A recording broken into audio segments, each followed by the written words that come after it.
ಶ್ರೀ ಮಹಾಲಕ್ಷ್ಮಿ ವಾಸಸ್ಥಾನ ಎಲ್ಲಿ ಇರುತ್ತದೆ, ಎಲ್ಲಿ ಇರುವುದಿಲ್ಲ? ಈ ಕುತೂಹಲಕರವಾದ ಮಾಹಿತಿ ನಿಮಗಾಗಿ. ಸ್ನೇಹಿತರೆ, ಇದು ಬಹಳ ಮುಖ್ಯವಾದ, ಪ್ರತಿಯೊಬ್ಬರು ತಿಳಿದುಕೊಳ್ಳಲೇಬೇಕಾದಂತಹ ವಿಷಯ. ಎಷ್ಟೇ ಕಷ್ಟಪಟ್ಟು ದುಡಿದರೂ ಮನೆಯಲ್ಲಿ ಅಭಿವೃದ್ಧಿ ಆಗುತ್ತಿಲ್ಲ ಅಂತ ಚಿಂತೆ ಮಾಡುತ್ತಿರುವವರು ಈ ವಿಷಯಗಳನ್ನು ತಿಳಿದುಕೊಳ್ಳಿ ಮತ್ತು ಈ ತಪ್ಪುಗಳನ್ನು ಮಾಡದಿರಿ. ಎಲ್ಲ ಸರಿಯಾಗುತ್ತೆ. ಸ್ನೇಹಿತರೆ, ಗೊತ್ತೋ ಗೊತ್ತಿಲ್ಲದೆ ನಾವು ಕೆಲವು ತಪ್ಪುಗಳನ್ನು ಮಾಡ್ತೀವಿ. ಹಾಗಾದರೆ ನಾವು ಜೀವನದಲ್ಲಿ ಲಕ್ಷ್ಮೀದೇವಿ ಕೋಪಿಸಿಕೊಳ್ಳುವಂತಹ ಹಾಗೂ ನಮಗೆ ತಿಳಿಯದೇನೆ ನಮ್ಮನ್ನು ನಾಶ ಮಾಡುವಂತಹ ಅಂತ ಯಾವ ತಪ್ಪುಗಳನ್ನು ಮಾಡ್ತಿದ್ದೀವಿ, ಯಾಕೆ ಮಾಡ್ತೀವಿ ಮತ್ತು ಅವುಗಳನ್ನು ಆಗದೇ ಇರೋ ಹಾಗೆ ಲಕ್ಷ್ಮೀನಾರಾಯಣರ ಕೃಪಾ ಕಟಾಕ್ಷವನ್ನು ಪಡೆದುಕೊಳ್ಳೋದು ಹೇಗೆ, ನಮ್ಮ ಜೀವನವನ್ನು ಹೇಗೆ ಸುಖಮಯ ಮಾಡಿಕೊಳ್ಳೋದು ಅನ್ನೋದನ್ನು ಇವತ್ತಿನ ಈ ಮಾಹಿತಿಯಿಂದ ನಾವು ನೀವು ತಿಳ್ಕೊಳ್ಳೋಣ ಬನ್ನಿ. ಸ್ನೇಹಿತರೆ, ನಮ್ಮ ಚಾನಲ್ಗೆ ಸಬ್ಸ್ಕ್ರೈಬ್ ಆಗಿಲ್ಲ ಅಂದರೆ ದಯವಿಟ್ಟು ಸಬ್ಸ್ಕ್ರೈಬ್ ಮಾಡ್ಕೊಳ್ಳಿ. ವಿಡಿಯೋ ಇಷ್ಟ ಆದರೆ ಒಂದು ಲೈಕ್ ಮಾಡಿ. ಪ್ರತಿದಿನ ಮನೆಯ ಮುಂದೆ ಬಾಗಿಲು ಸಾರಿಸಿ ಯಾರು ರಂಗೋಲಿ ಇಡುತ್ತಾರೋ ಅಲ್ಲಿ ಲಕ್ಷ್ಮೀ ವಾಸಸ್ಥಾನ ಇರುತ್ತದೆ. ಯಾರು ಮನೆಯ ಬಾಗಿಲು ಸಾರಿಸೋದಿಲ್ಲ, ರಂಗೋಲಿ ಇಡೋದಿಲ್ಲ, ಅಲ್ಲಿ ಜ್ಯೇಷ್ಠಲಕ್ಷ್ಮಿ ವಾಸವಿದ್ದು ಇಲ್ಲಿ ಮಹಾಲಕ್ಷ್ಮಿ ಇರೋದಿಲ್ಲ. ಮನೆಗೆ ಬಂದವರನ್ನು ಒಳಗೆ ಕರೆದು ಆಧರಿಸುವವರ ಮನೆಯಲ್ಲಿ ಲಕ್ಷ್ಮಿ ಇರುತ್ತಾಳೆ. ಮನೆಗೆ ಬಂದವರನ್ನು ಒಳಗೆ ಕರೆಯದೆ ಮಾತನಾಡಿಸದೇ ಇರುವವರ ಮನೆಯಲ್ಲಿ ಲಕ್ಷ್ಮಿ ಎಂದಿಗೂ ನೆಲೆಗೊಳ್ಳುವುದಿಲ್ಲ. ಮನೆಗೆ ಬಂದ ಹೆಂಗಸರಿಗೆ ಅರಿಶಿಣ, ಕುಂಕುಮ, ಹೂವು, ತಾಂಬೂಲ ಕೊಡುವವರ ಮನೆಯಲ್ಲಿ ಲಕ್ಷ್ಮಿ ಸದಾ ವಾಸ ಇರುತ್ತಾಳೆ. ಮನೆಗೆ ಬಂದ ಹೆಂಗಸರಿಗೆ ಏನೂ ಕೊಡದೆ ಹಾಗೆ ಕಳಿಸಿದರೆ ಅಲ್ಲಿ ಜ್ಯೇಷ್ಠಲಕ್ಷ್ಮಿ ವಾಸಸ್ಥಾನ ಮಾಡಿಕೊಳ್ಳುತ್ತಾಳೆ. ಪ್ರತಿದಿನ ಊಟ ಮಾಡುವಾಗ ಅನ್ನಕ್ಕೆ ಕೈ ಮುಗಿದು ಊಟ ಮಾಡುವವರ ಮನೆಯಲ್ಲಿ ಲಕ್ಷ್ಮಿ ನೆಲೆಸಿರುತ್ತಾಳೆ.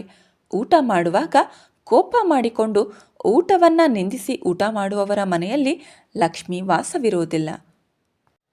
ಶುಕ್ರವಾರ, ಮಂಗಳವಾರ, ಅಮಾವಾಸ್ಯೆ, ಹುಣ್ಣಿಮೆ, ಏಕಾದಶಿ, ದ್ವಾದಶಿ ಇತ್ಯಾದಿ ದಿನಗಳನ್ನು ಬಿಟ್ಟು ಉಳಿದ ದಿನಗಳಂದು ದೇವರ ವಿಗ್ರಹ ಕಳಶವನ್ನು ಶುದ್ಧಿ ಮಾಡುವವರ ಮನೆಯಲ್ಲಿ ಶ್ರೀ ಮಹಾಲಕ್ಷ್ಮಿ ನೆಲೆಸಿರುತ್ತಾಳೆ.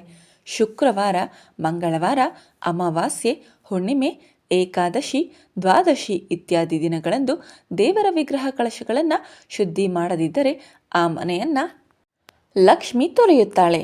ರಾತ್ರಿ ಸಮಯ ಮಾತ್ರ ನಿದ್ದೆ ಮಾಡಿದರೆ ಒಳ್ಳೆಯದು. ಮುಸ್ಸಂಜೆಯಲ್ಲಿ ನಿದ್ರೆ ಮಾಡುತ್ತಿದ್ದರೆ ಅಶಕ್ತರನ್ನು ಬಿಟ್ಟು ಉಳಿದವರು ನಿದ್ರೆ ಮಾಡುವುದು ಒಳ್ಳೆಯದಲ್ಲ, ಅದು ದಾರಿದ್ರ್ಯ. ಪೂಜಾ ಕಾಲದಲ್ಲಿ ರೇಷ್ಮೆ ವಸ್ತ್ರ, ಶ್ವೇತವಸ್ತ್ರ, ಸೀರೆ ಉಟ್ಟು ಪೂಜೆ ಮಾಡುವವರ ಮನೆಯಲ್ಲಿ ಲಕ್ಷ್ಮೀದೇವಿ ಸದಾ ನೆಲೆಸಿರುತ್ತಾಳೆ. ಪೂಜಾ ಕಾಲದಲ್ಲಿ ಕಪ್ಪು ವಸ್ತ್ರ, ಹರಿದ ವಸ್ತ್ರ, ನೈಟಿ ಧರಿಸಿ ಪೂಜೆ ಮಾಡುತ್ತಿದ್ದರೆ ಮಹಾಲಕ್ಷ್ಮಿ ಆ ಮನೆಯಲ್ಲಿ ನೆಲೆಸೋದಿಲ್ಲ. ವಿಳ್ಳಿದೆಲೆ ತುದಿ ಹಾಗೂ ತೊಟ್ಟು ತೆಗೆದು ತಿನ್ನುವವರ ಮನೆಯಲ್ಲಿ ಲಕ್ಷ್ಮಿ ವಾಸವಿರುತ್ತಾಳೆ. ವಿಳ್ಳಿದೆಲೆ ತುದಿ ಹಾಗೂ ತೊಟ್ಟನ್ನು ತೆಗೆಯದೆ ತಿನ್ನುತ್ತಿದ್ದರೆ ಲಕ್ಷ್ಮಿ ಆ ಮನೆಯಲ್ಲಿ ನಿಲ್ಲೋದಿಲ್ಲ. ದೇವರ ಪೂಜಾ ಕಾಲದಲ್ಲಿ 2 ದೀಪ ಹಚ್ಚಿ ಪೂಜಿಸುತ್ತಿದ್ದರೆ ಬಹಳ ಒಳ್ಳೆಯದು. ದೇವರಿಗೆ ಒಂಟಿ ದೀಪ ಹಚ್ಚಿ ಪೂಜಿಸುತ್ತಿದ್ದರೆ ಅದು ಒಳ್ಳೆಯದಲ್ಲ. ಹಿರಿಯರಿಗೆ, ಗುರುಗಳಿಗೆ, ಸುಮಂಗಲಿಯರಿಗೆ ತಾಂಬೂಲ ಕೊಡುವಾಗ ದಕ್ಷಿಣೆ ಸಮೇತ ಕೊಟ್ಟರೆ ಮಹಾಲಕ್ಷ್ಮಿಗೆ ಬಹಳ ತೃಪ್ತಿಯಾಗುತ್ತದೆ. ದಕ್ಷಿಣೆ ಇಲ್ಲದೆ ತಾಂಬೂಲ ಕೊಡುವವರ ಮನೆಯಲ್ಲಿ, ಹರಿದಿರುವ ವಿಳ್ಳೆದೆಲೆ ತಾಂಬೂಲ ಕೊಡುವವರ ಮನೆಯಲ್ಲಿ ಲಕ್ಷ್ಮಿ ನಿಲ್ಲೋದಿಲ್ಲ. ಸಾಲಿಗ್ರಾಮಕ್ಕೆ ತುಳಸಿಯಿಂದ ಪೂಜೆ ಮಾಡಿದರೆ ಮನೆಗೆ ಒಳ್ಳೆಯದು. ಸಾಲಿಗ್ರಾಮಕ್ಕೆ ಅಕ್ಷತೆಯಿಂದ ಪೂಜೆಯನ್ನು ಮಾಡಬಾರದು. ಶ್ರೀ ಗಣಪತಿ ದೇವರಿಗೆ ಗರಿಕೆಯಿಂದ ಪೂಜೆ ಮಾಡುತ್ತಿದ್ದರೆ ಮನೆಗೆ ಶುಭ ಸೂಚಕ. ಶ್ರೀ ಮಹಾಗಣಪತಿಗೆ ತುಳಸಿಯಿಂದ ಪೂಜೆ ಮಾಡಿದರೆ ಅಶುಭ. ಹಗಲು ಸಮಯದಲ್ಲಿ ಮನೆ ಕಸ ಗುಡಿಸುವವರ ಮನೆಯಲ್ಲಿ ಲಕ್ಷ್ಮಿ ನೆಲೆಸಿರುತ್ತಾಳೆ. ರಾತ್ರಿಯ ಸಮಯದಲ್ಲಿ ಮನೆಯ ಕಸ ಗುಡಿಸುವವರ ಮನೆಯಲ್ಲಿ ಜ್ಯೇಷ್ಠಲಕ್ಷ್ಮಿ ವಾಸವಾಗಿರುತ್ತಾಳೆ.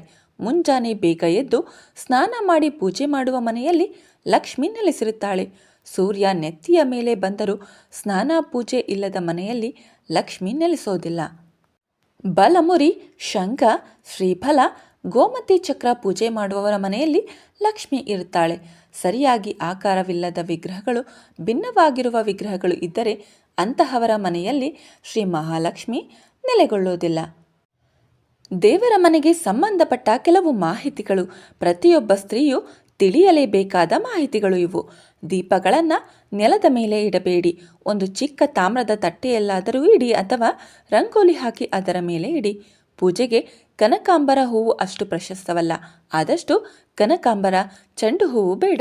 ಪೂಜಿಸಲೇಬಾರದು ಎಂದಲ್ಲ, ಪೂಜಿಸಿದರೆ ಜೀವನದ ಮೇಲೆ ಜಿಗುಪ್ಸೆ ಬರುವುದು ಹೆಚ್ಚು. ದೇವರ ಮನೆಯಲ್ಲಿ ಚಿಕ್ಕ ಜೋಡಿ ದೀಪಗಳನ್ನು ಹಚ್ಚುವುದು ಬಹಳ ಒಳ್ಳೆಯದು.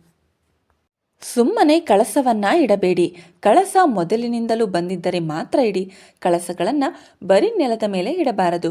ಮಂಗಳವಾರ, ಶುಕ್ರವಾರಗಳಂದು ವಿಸರ್ಜಿಸಬಾರದು. ಶಿವಲಿಂಗವನ್ನ, ವಿಷ್ಣುಪಾದವನ್ನ, ದೇವರ ವಿಗ್ರಹಗಳನ್ನು ನೆಲದ ಮೇಲೆ ಇಟ್ಟು ಪೂಜಿಸಬಾರದು. ತಟ್ಟೆಯಲ್ಲಿಟ್ಟರೂ ಸಹ ಒಂದು ಮಣೆಯ ಮೇಲೆ ಇಟ್ಟರೆ ಒಳ್ಳೆಯದು. ಕಾಮಾಕ್ಷಿ ದೀಪವನ್ನು ದೇವರ ಬಲಗಡೆ ಅಥವಾ ಈಶಾನ್ಯದಲ್ಲಿ ಇಡಿ. ಜ್ವಾಲೆ ಪೂರ್ವ ಅಥವಾ ಉತ್ತರ ಅಥವಾ ಈಶಾನ್ಯಕ್ಕೆ ಇರಬೇಕು. ವೀಳ್ಯದೆಲೆ, ಅಡಿಕೆ, ದಕ್ಷಿಣೆ ಇಲ್ಲದೆ ನೈವೇದ್ಯ ಮಾಡಿದರೆ ಅದು ಪೂರ್ಣ ಫಲ ಕೊಡುವುದಿಲ್ಲ. ದೇವರಿಗೆ ನೈವೇದ್ಯ ಮಾಡಲು ಏನೂ ಇಲ್ಲದಿದ್ದಾಗ ಬೆಲ್ಲ ನೈವೇದ್ಯ ಮಾಡಬಹುದು. ಕಲ್ಲು ಸಕ್ಕರೆ, ಖರ್ಜೂರ ಕೂಡ ನೈವೇದ್ಯ ಮಾಡಬಹುದು. ಬಿಸಿಯಾಗಿರುವ ಹಾಲು, ಬಿಸಿ ಇರುವ ತುಪ್ಪವನ್ನು ಅಭಿಷೇಕಕ್ಕೆ ಉಪಯೋಗಿಸಬೇಡಿ. ಅನ್ನ ನೈವೇದ್ಯ ಮಾಡುವವರು ಬರೀ ಅನ್ನ ನೈವೇದ್ಯ ಮಾಡುವುದು ಬೇಡ. ಅನ್ನಕ್ಕೆ ತುಪ್ಪ ಹಾಕಿ ನೈವೇದ್ಯ ಮಾಡಿ. ಹಾಲು ಅನ್ನ, ಮೊಸರನ್ನ, ತುಪ್ಪದ ಅನ್ನ ನೈವೇದ್ಯ ಮಾಡಬಹುದು. ನಮ್ಮ ಹಿರಿಯರು ಹೇಳಿಕೊಟ್ಟ ಎಲ್ಲ ಸಂಪ್ರದಾಯಗಳನ್ನು ಪಾಲಿಸೋದರಿಂದ ಖಂಡಿತವಾಗಿಯೂ ಒಳ್ಳೆಯದೇ ಆಗುತ್ತದೆ. ಮಹಾಲಕ್ಷ್ಮಿ ಅಮ್ಮ ಎಲ್ಲರಿಗೂ ಸಕಲ ಸಂಪತ್ತು ಕೊಟ್ಟು ಕಾಪಾಡಲಿ. ಸ್ನೇಹಿತರೆ, ಈ ಮಾಹಿತಿ ನಿಮಗೆ ಇಷ್ಟವಾದರೆ ದಯವಿಟ್ಟು ಲೈಕ್ ಮಾಡೋದನ್ನು ಮರಿಬೇಡಿ. ಹಾಗೂ ಇನ್ನಷ್ಟು ಇಂಟ್ರೆಸ್ಟಿಂಗ್ ಮಾಹಿತಿಗಾಗಿ ನಮ್ಮ ಚಾನಲನ್ನು ಸಬ್ಸ್ಕ್ರೈಬ್ ಮಾಡೋದನ್ನು ಮರಿಬೇಡಿ. ಧನ್ಯವಾದಗಳು. ಸರ್ವಂ ಶ್ರೀಕೃಷ್ಣಾರ್ಪಣಮಸ್ತು. ಸರ್ವೇ ಜನ ಸುಖಿನೋ ಭವಂತು. ಧರ್ಮೋ ರಕ್ಷತಿ ರಕ್ಷಿತಃ.